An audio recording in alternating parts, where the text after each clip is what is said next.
ఆధ్వర్యంలో కార్యక్రమం మనం ఏర్పాటు చేసుకున్నాం. అయితే ఉద్యమ పోరాట యోధుడు అలుపెరగని నాయకుడు మందకృష్ణ మాదిగ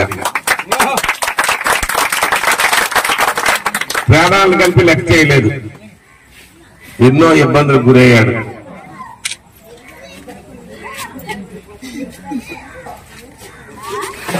గౌరవ చంద్రబాబు నాయుడు గారు సామాజిక న్యాయం ఈ రాష్ట్రంలో జరగాలి,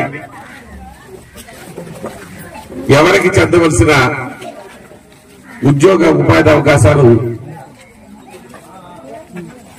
అందాలి,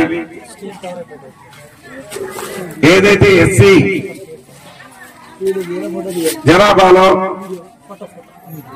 6.5% ఉన్నటువంటి మాదిగా మాది ఉపకులాలు అలాగే